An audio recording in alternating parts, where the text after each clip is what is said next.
والسماء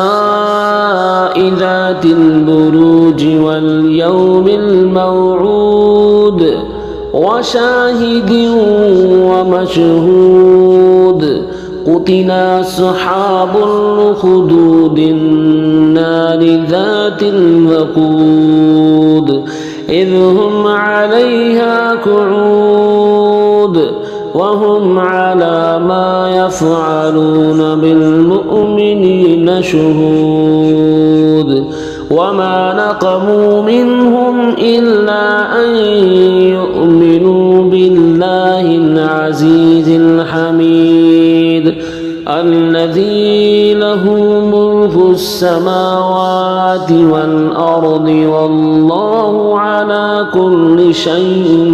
شهيد إن الذين فتنوا المؤمنين والمؤمنات ثم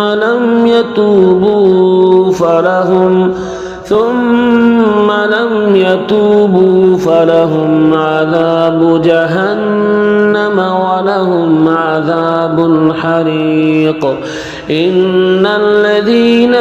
آمنوا وعملوا الصالحات لهم جنات تجري من تحتها الأنهار ذلك الفوز الكبير إن بطش ربك لشديد إنه هو يبدئ ويعيد وهو الغفور الودود ذو العرش المجيد فعال لما يريد هل أتاك حديث الجنود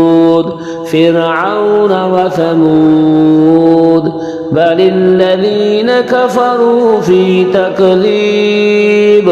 والله من ورائهم محيط بل هو قرآن مجيد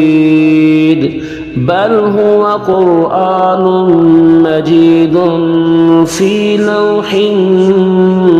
محفوظ